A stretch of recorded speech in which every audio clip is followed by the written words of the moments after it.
le berceau. Si j'étais un oiseau de mer, à l'aile d'or, au bec de fer, je volerais pendant l'orage, France, sur ton plus haut rivage, pour voir au loin le flot verdir et ton roc de Corse blanchir, là-bas, comme un vaisseau de guerre qui lève l'ancre et quitte terre. Si j'étais la feuille des bois qui tous les 1000 ans, une fois, se fane et roule dans l'abîme, je reverdirais sur ta cime, chêne de Corse en tes vallons, pour voir où nichent les aiglons, et, dès qu'ils ouvrent leurs paupières, ce qu'on leur jette dans leur air.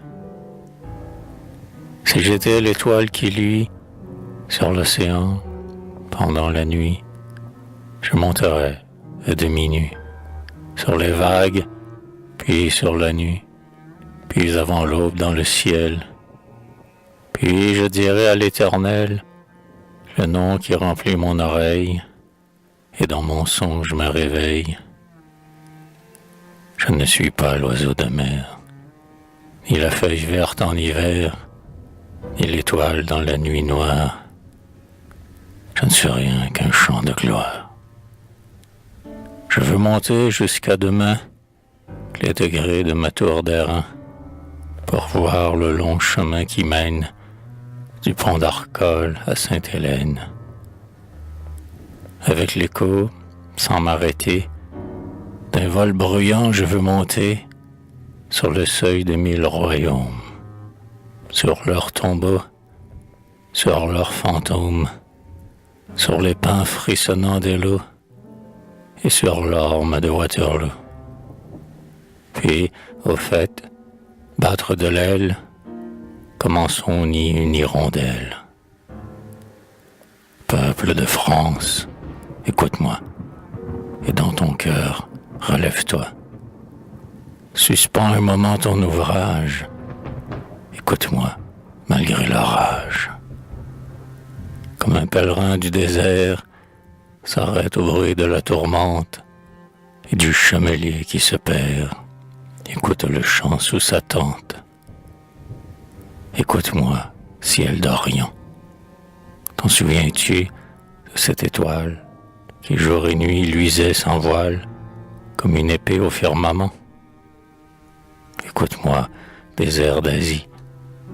T'en souviens-tu de ce lion, effroi des lions de Syrie, qui s'appelait Napoléon? T'en souviens-tu de cette grève qui sur toi brillait comme un glaive? Ah, mer de Corse, dis-le-moi, comme un cheval fouille la terre, pourquoi de ta vague en colère, en chassant ton bord devant toi, fouillais-tu les monts à leur cime et le secret de ton abîme? Pourquoi creusais-tu sans repos, dès la première heure du monde, ton lit ta rade profonde, où jamais n'ont dormi tes flots? Pourquoi faisais-tu tes rivages de mâts rompus et de granit, et des débris des grands naufrages, comme un oiseau bâtit son nid? Pourquoi courbais-tu donc ta plage, comme une corbeille de joncs, qui suit le fleuve et qui surnage, et qui s'arrête au pied des monts? Pourquoi sur tes fauves crêtes amoncelais-tu les tempêtes? C'était sur le vaste océan pour faire un berceau de géants. T'en souviens-tu, mer de vaillance, mer sans repos, peuple de France, quand dans ton lit tu t'éveillas et de ta gloire t'habillas, comme une femme qui se lève, pieds nus à minuit, si son rêve lui montre un devin prosterné au chevet de son nouveau-né? Pourquoi, pieds nus dans la tempête, as-tu déraciné le bord où les rois bâtissaient leurs fêtes, si bien qu'ils ont dit « Je suis mort ». Pourquoi dans ton flot qui chancelle, as-tu renversé la nacelle qui pour sa rame et son rameur portait le pape et l'empereur? Pourquoi brisais-tu les royaumes, les cieux peuplés et leurs fantômes? Pourquoi balayais-tu les eaux de tes vieux rois dans leurs tombeaux et déchirais-tu leur suaire?